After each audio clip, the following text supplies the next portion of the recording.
करने वाले हैं स्ट्रक्चर ऑफ एटम चैप्टर के अंदर रदरफोर्ड अल्फा स्कैटरिंग एक्सपेरिमेंट। जो रदरफोर्ड अल्फा स्कैटरिंग एक्सपेरिमेंट था, इन्होंने इसके अंदर क्या बताया रदरफोर्ड ने कि जो आपके पास में एटम होता है उसका स्ट्रक्चर कैसा होता है। तो इन्होंने अपने मॉडल से ये पता लगाया था कि जो एटम होता है उसके सेंटर में होता है न्यूक्लियस और उसके चारों तरफ इलेक्ट्रॉन क्या कर रहे होते हैं, रिवॉल्व। यानी अगर मेन पॉइंट की बात करूं तो इन्होंने ये कहा था रदरफोर्ड अल्फा स्कैटरिंग एक्सपेरिमेंट ने कि जो एटम के अंदर काफी सारा जो स्पेस होता है, यानी लार्ज जो स्पेस होता है एटम का, वो होता है एम्प्टी। यानी एटम के अंदर काफी सारा स्पेस क्या होता है, आपके पास में खाली होता है। और जो एटम का जो मास है पूरा का पूरा, वो एक छोटे से स्मॉल वॉल्यूम के अंदर क्या है, कंसंट्रेटेड है। अब उनको ये चीजें पता कैसे चली वो हम इस एक्सपेरिमेंट में देखेंगे कि क्या कि एटम के अंदर बहुत सारा स्पेस तो आपका एम्प्टी है। एटम का जो मास है वो एटम के सेंटर के अंदर एक छोटी सी वॉल्यूम के अंदर कंसंट्रेटेड है और उसके ऊपर चार्ज कैसा है, उसके ऊपर पॉजिटिव चार्ज प्रेजेंट है। ठीक है, तो जो आपके एटम के सेंटर में पॉजिटिव चार्ज प्रेजेंट है आपके पास में, उसको उन्होंने बोला न्यूक्लियस। यानी एटम के सेंटर के अंदर क्या है, कुछ सॉलिड मास प्रेजेंट है जिसके ऊपर पॉजिटिव चार्ज है और उसको उन्होंने नाम क्या दे दिया था, न्यूक्लियस नाम दे दिया था। ठीक है, तो इन्होंने अपने एक्सपेरिमेंट में क्या करा था, सबसे पहले तो यहाँ पे एक लेड ब्लॉक लिया। लेड हमारा एक मेटल होता है, तो जैसे जो वुडन ब्लॉक होता है ना, ठीक उसकी तरह ही लेड मेटल का बना हुआ एक ब्लॉक लिया, जो कि क्या था, 3 साइड से तो बंद था और 1 साइड से खुला था। ऐसा क्यों किया, ताकि जो बीच में ये अल्फा पार्टिकल का सोर्स रखे, जैसे लाइट का सोर्स एक बल्ब होता है ना, इन्होंने ऐसा ही एक सोर्स रखा जिससे कि अल्फा पार्टिकल रिलीज हो रहे थे। ठीक है, अल्फा पार्टिकल ताकि, अब देखो अल्फा पार्टिकल ताकि सिर्फ एक ही डायरेक्शन के अंदर जाए, बाकी तीनों के तीनों डायरेक्शन से इन्होंने क्या कर दिया, एक लेड ब्लॉक से रास्ते को ब्लॉक कर दिया। ठीक है, ताकि अल्फा पार्टिकल से जो भी रेज निकले वो सिर्फ कहाँ जाए, सीधी जाए। फिर बीच में इन्होंने एक ऐसा गेट टाइप का लगा दिया जिसको इन्होंने स्लिट बोला। ये स्लिट क्या करेंगे, सिर्फ एक छोटे से रास्ते में से इस रेस को, देखो रेस कहां से निकलेंगी, यहाँ पर है, तो रेस तो असल में इधर भी जाएंगी इधर भी जाएंगी, जहां तक जाने का रास्ता जा रहा है जाएंगी वो। लेकिन ये चाहता था कि रेस सिर्फ एक सीधी डायरेक्शन के अंदर जाए, इसलिए बीच में इन्होंने स्लिट लगा दी। यानी एक तरीके का रास्ता, दरवाजा है जिसमें सिर्फ एक सीधी रेस ही पास करके जाए। एक सीधी नहीं, मतलब जितनी भी रेज आए वो सिर्फ एक ही डायरेक्शन के अंदर सीधी जाए। ठीक है, फिर इन्होंने यहाँ पर क्या लिया, एक गोल्ड फॉइल ली। गोल्ड फॉइल ली और जितनी भी अल्फा पार्टिकल की जो रेस इधर से आ रही थी वो इस गोल्ड फॉइल के ऊपर ताकि टकराए। ठीक है, अब क्वेश्चन पूछा जाता है कि क्यों गोल्ड फॉइल ली थी, क्योंकि जो गोल्ड फॉइल है, गोल्ड ही एक ऐसा इकलौता मेटल है जिसकी हम सबसे पतली से पतली शीट बना सकते हैं। थिन शीट हम बना सकते हैं सबसे ज्यादा, यानी सबसे ज्यादा मैलेबल मेटल है गोल्ड। ठीक है, अब देखो गोल्ड क्यों लिया, पतली शीट क्यों बनाई, क्योंकि जितनी ज्यादा पतली शीट होगी, मतलब देखो एक तो अगर मोटी शीट होगी तो बहुत सारे एटम एक साथ में प्रेजेंट होंगे। हम तो चाह रहे थे कि मैं एक एटम को स्टडी कर पाऊं, तो एक एटम को अलग से निकालना तो पॉसिबल है नहीं, लेकिन ये तो कर सकते हैं कि बिल्कुल ऐसी पतली से पतली शीट बना दे जिसके अंदर कम से कम number of gold atom present हो। ठीक है, तो यहाँ पर हमारे पास में जो गोल्ड फॉइल थी, इसके ऊपर ये अल्फा पार्टिकल्स आएंगे और यहाँ पर क्या करेंगे, स्ट्राइक करेंगे। इस गोल्ड फॉइल का ही मैंने थोड़ा सा बड़ा ओवरव्यू ऐसे दिखाया कि पूरी की पूरी गोल्ड फॉइल थी, इसके अंदर ये क्या थे, गोल्ड के एटम्स प्रेजेंट थे। ठीक है, और बाकी का जो स्पेस था ये सारा का सारा क्या था, खाली था। ठीक है, ये हो गया एक एटम, और इस एटम के सेंटर में क्या प्रेजेंट है, न्यूक्लियस प्रेजेंट है। और ये जो रेज मैंने दिखाई ऐसे लाइनें, ये क्या है, अल्फा पार्टिकल। ठीक है, तो देखो अब यहाँ से अल्फा पार्टिकल आए तो बहुत सारे अल्फा पार्टिकल तो आए, रेज यानी जो अल्फा पार्टिकल की रेज थी आई और सीधी निकल गई। ठीक है, क्योंकि देखो मैंने तो ये सिर्फ 4 ही रेज दिखाई हुई है, लेकिन जितना भी खाली स्पेस है इसमें से तो रेज आई होंगी, सीधी की सीधी निकल गई होंगी विदाउट एनी रिफ्लेक्शन। एक कंडीशन तो ये क्रिएट हुई होगी।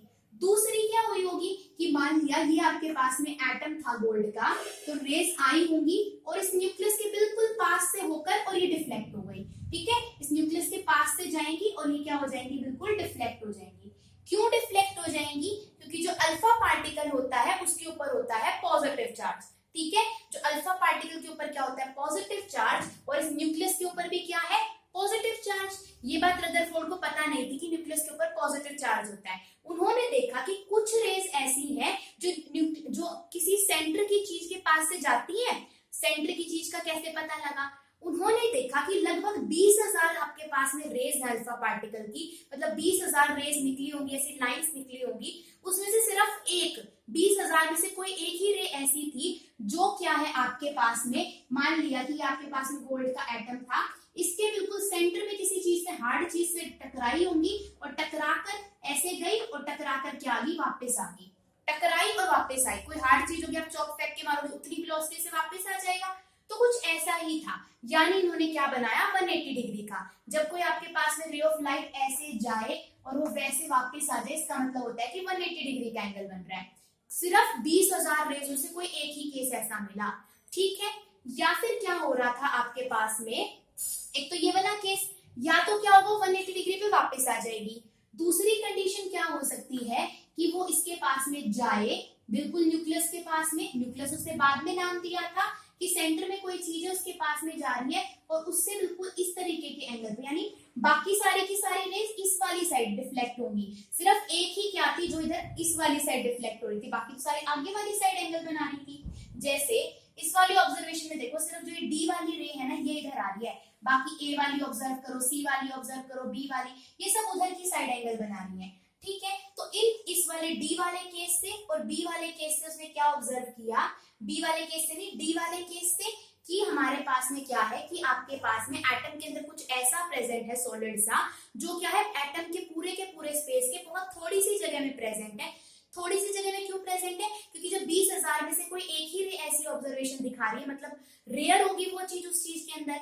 अब देखो, तो रेयर होगी तो उसने क्या कहा कि अब वो डिफ्लेक्ट होके वापस आ रहा था, तो अल्फा पार्टिकल के ऊपर पॉजिटिव चार्ज, यानी जो सॉलिड चीज प्रेजेंट बीच में प्रेजेंट होगी उसके ऊपर भी पॉजिटिव चार्ज होगी, तभी इतनी ज्यादा डिफ्लेक्शन हुई है, ठीक है। तो उसने उस पॉजिटिव चार्ज पार्टिकल को नाम दे दिया न्यूक्लियस, और उसने क्या कहा कि बहुत ज्यादा रेयर ऐसे डिफ्लेक्शन आ रहे थे, यानी पूरे के पूरे एटम के स्पेस में थोड़ी सी जगह के अंदर वो चीज प्रेजेंट होगी, जिसको उन्होंने बाद में क्या नाम दिया था, न्यूक्लियस नाम दिया था, ठीक है।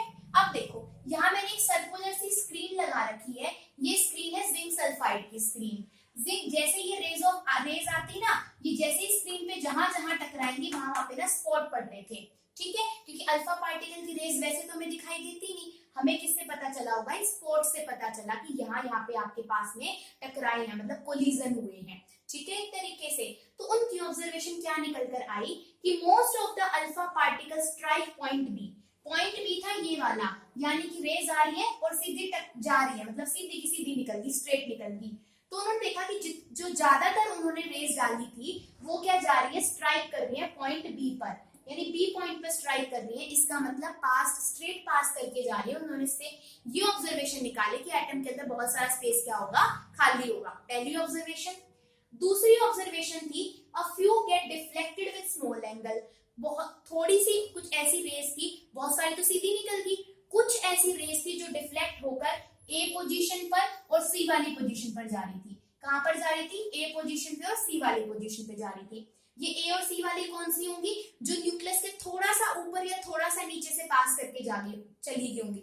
न्यूक्लियस को स्ट्राइक नहीं करा, क्या करा, न्यूक्लियस के थोड़े से ऊपर और थोड़े से नीचे से पास करके चलेगी। अब न्यूक्लियस के ऊपर पॉजिटिव चार्ज था, तो जैसे ही positive charge carrying alpha particle आएंगे वो उसे डिफ्लेक्ट कर देगा, दूर जाओ मेरे पास मत आ। सिर्फ जो उसके बिल्कुल हेड ऑन, बिल्कुल न्यूक्लियस के ऊपर आकर टकराएंगे, सिर्फ वही 180 डिग्री से वापस जाएंगे, या फिर जो इधर ये डी वाले पॉइंट वाली ऑब्जर्वेशन मिली थी, ऐसी ऑब्जर्वेशन मिलेगी, ठीक है। ये वाला मैं बता चुकी हूँ कि out of 20,000 come back at the 180 degree, या फिर डी पॉइंट वाली ऑब्जर्वेशन दिखाएंगे। इससे उन्होंने ये ऑब्जर्वेशन निकाली कि जो भी पॉजिटिव चार्ज है वो एक छोटी सी स्मॉल वॉल्यूम के अंदर प्रेजेंट है एटम के अंदर, जिसको हमने क्या नाम दे दिया, न्यूक्लियस, ठीक है। और ये देखा कि जो साइज ऑफ न्यूक्लियस है वो एटम के साइज में क्या है, बहुत ही ज्यादा स्मॉल है, क्योंकि आधे से ज्यादा स्पेस तो क्या था आपके पास में, रे सीधी निकल कर जा रही थी आपके पास में, सिर्फ कुछ ही ऑब्जर्वेशन ऐसी आई थी जो कुछ एंगल पर डिफ्लेक्ट हो रही थी या फिर 180 डिग्री पे वापस आ रही थी, ठीक है। ये सब कुछ उन्होंने बता दिया था, लेकिन अब गलती कहां पर हुई उनसे, यानी किस चीज को वो एक्सप्लेन नहीं कर पाए, क्या ड्रॉबैक बने। पहला ड्रॉबैक उनका ये बना कि he does not tell anything about distribution and energy around nucleus। उन्होंने नहीं बताया कि न्यूक्लियस के चारों तरफ जो इलेक्ट्रॉन रिवॉल्व कर रहे हैं उनकी एनर्जी का डिस्ट्रीब्यूशन कैसे हुआ होगा, वो किस तरीके से प्रेजेंट होंगे। देखो, इन्होंने क्या नहीं बताया था आपके पास में, distribution of energy around nucleus. इन्होंने किसके बारे में नहीं बताया था कि एनर्जी का डिस्ट्रीब्यूशन कैसे हुआ होगा न्यूक्लियस के चारों तरफ, ये बात नहीं बताई। He does not tell anything about distribution of energy around the nucleus। दूसरा, एक थ्योरी आती है Maxwell electromagnetic wave theory. Maxwell electromagnetic wave theory ये बोलती है आपके पास में कि जैसे मैं अगर इसको रफ करके यहाँ पे एक डायग्राम बनाऊं तो मैक्सवेल इलेक्ट्रोमैग्नेटिक थ्योरी ये बोलती है, ये न्यूक्लियस था, इसके चारों तरफ इलेक्ट्रॉन घूम रहा होगा, ऐसा इन्होंने बोला था रदरफोर्ड ने। मैक्सवेल इलेक्ट्रोमैग्नेटिक वेव थ्योरी ये बोलती है कि अगर कोई भी चार्ज पार्टिकल रिवॉल्व करता है तो वो धीरे धीरे अपनी एनर्जी को क्या करता है, लूज करता है। मान लिया कि इलेक्ट्रॉन यहाँ पर घूम रहा होगा, सपोज इस तरीके से इलेक्ट्रॉन ने घूमना शुरू करा था, ठीक है। अगर ये चार्ज पार्टिकल है, इलेक्ट्रॉनिक चार्ज पार्टिकल है, तो मैक्सवेल इलेक्ट्रोमैग्नेटिक थ्योरी ये बोलती है कि अगर कोई भी चार्ज पार्टिकल रिवॉल्व करता है, इस तरीके से चक्कर काट रहा होगा, तो धीरे धीरे उसकी एनर्जी क्या होगी, कम होगी। एनर्जी कम होगी तो उसकी जो ये मतलब पाथ की रेडियस है ये कम होती चली जाएगी।